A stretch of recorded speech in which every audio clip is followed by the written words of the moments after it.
Tu viens de t'acheter une voiture à 50 000 euros parce que tu t'es dit que, ma foi, tu l'avais bien mérité.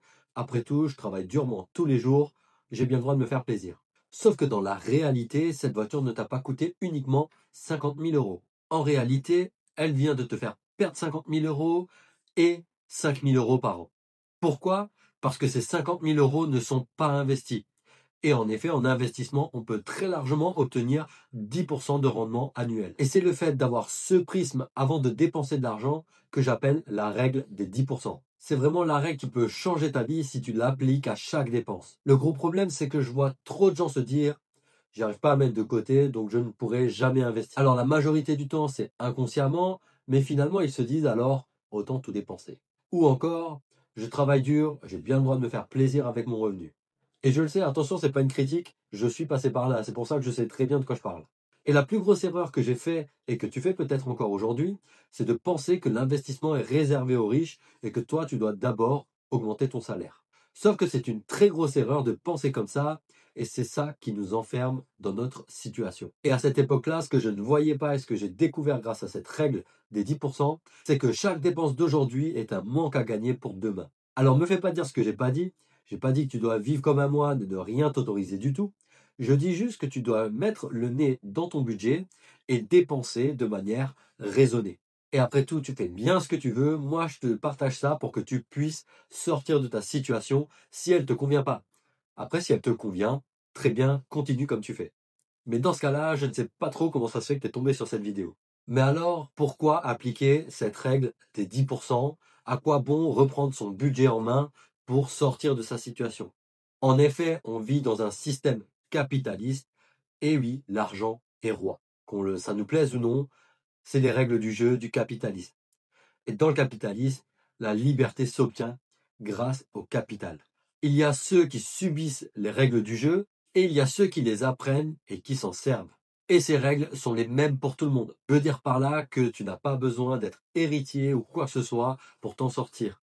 Contrairement à la croyance populaire, il y a plus de 80% des riches de cette planète qui le sont devenus sans héritage et sans avoir gagné au loto. Et mon but, c'est justement de te partager cette réalité, c'est que ton argent peut travailler pour toi. Et il peut travailler à hauteur de 10% par an largement. Et même bien plus si tu apprends à le faire. Donc l'idée derrière cette règle, c'est que à chaque dépense importante, tu te poses la question suivante. De combien de gains en capital annuel je me prive en faisant cette dépense? Autrement dit, quelle est la somme annuelle que je perds si je dépense cette somme? Prends soin de faire un état des lieux de tes dépenses et dis-toi, pour chaque tranche de 1000 euros dépensés, c'est 100 euros par an de gains en capital perdu. Alors oui, ça paraît faible, mais sur le cumul de toutes tes dépenses annuelles, je peux te dire que ça fera bien plus. Et je vais te donner encore un ou deux exemples pour que ça te parle encore plus. Typiquement, pour 10 000 euros dépensés, ça te fait déjà 1000 euros par an de gains en capital perdu. On commence déjà à se rapprocher des 100 euros par mois. Ou encore plus frappant, justement, avec cet exemple des 50 000 euros dépensés, à cause de cette dépense, tu viens de te priver de 5 000 euros par an, soit plus de 416 euros par mois. Et donc voilà pourquoi je te disais que de dépenser 50 000 euros pour te faire plaisir avec une voiture neuve à 50 000 euros, en réalité, ça te prive de 416 euros par mois à vie. Est-ce que ça serait pas plus logique de les investir pour créer ce revenu et de pouvoir te faire ce plaisir de t'acheter une belle voiture un peu plus tard, mais avec un revenu passif plutôt qu'avec ton salaire? Et maintenant, comment appliquer cette règle? Mais juste avant, je t'invite à mettre un like pour que je puisse voir que cette vidéo t'aide et je t'invite aussi à t'abonner et activer la cloche des notifications pour ne pas rater les prochaines vidéos. Et la première étape, et c'est ce que j'essaie de faire avec cette vidéo, c'est de te faire prendre conscience de cet effet boule de neige que permet l'investissement. S'il n'y a qu'une seule chose à retenir, c'est celle-ci. Chaque euro investi peut te rapporter un revenu à vie. A contrario, chaque euro dépensé est perdu pour toujours. La deuxième étape, c'est de reprogrammer ton cerveau pour ne plus voir les dépenses uniquement en prix d'achat dans l'absolu, mais de le voir maintenant avec un œil qui voit également le revenu annuel perdu en plus de la somme dépensée. Et la troisième étape, c'est bien de retenir qu'il faut d'abord investir avant de dépenser. Et c'est justement de ça dont on parle dans le livre L'homme le plus riche de Babylone quand il dit de se payer en premier. Ce n'est pas se faire un plaisir avant de faire les autres dépenses.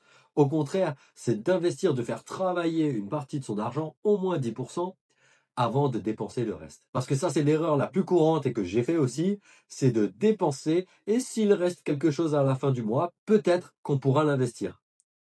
Sauf que si on n'a pas prédéfini à l'avance combien on voulait investir, eh bien finalement, on va tout dépenser. Tu veux une dépense plaisir? Pas de problème. Mais crée-toi d'abord un revenu équivalent en investissant. Maintenant, je vais te partager une métaphore qui va peut-être te parler encore plus, c'est d'imaginer un arbre fruitier. Tu as le choix, soit tu manges toutes les pommes tout de suite parce que tu es trop gourmand et que tu te donnes l'excuse de vouloir te faire plaisir, soit tu es raisonné et tu manges une ou deux pommes, mais tu gardes un maximum de graines pour les planter. Comme ça, dans 5 ou 10 ans, tu auras un véritable verger et tu crouleras sous les pommes. C'est ce qu'on appelle le fait de différer sa récompense. Et la règle des 10%, c'est tout simplement ça. C'est de penser graines à semer plutôt que pommes à manger aujourd'hui. Tu veux changer de vie? Ta situation telle qu'elle est ne te convient pas à 100%? Alors arrête de croire que ce changement va venir d'une augmentation de salaire ou d'un coup de chance. Comme je te l'ai dit, dans ce système capitaliste, ta liberté dépend de combien d'argent travaille pour toi. Et cette fameuse règle des 10% est un peu un garde-fou. Elle te permet de garder en tête le fait que chaque dépense a un coût caché bien plus élevé à plus long terme. Donc à partir d'aujourd'hui, pose-toi toujours la question, est-ce que je préfère le plaisir éphémère de dépenser cette somme tout de suite ou est-ce que je préfère investir cette somme pour me créer un revenu qui peut me rendre libre? Et maintenant, si tu veux apprendre à investir en immobilier, je t'invite à regarder ma vidéo qui s'appelle Le guide de l'investissement immobilier, formation pour débutants, la stratégie pour réussir. Et avant de scroller sur la prochaine vidéo, n'oublie pas de mettre un like pour que je puisse voir que cette vidéo t'a aidé. Et n'oublie pas non plus de t'abonner et activer la cloche des notifications pour ne pas rater les prochaines vidéos.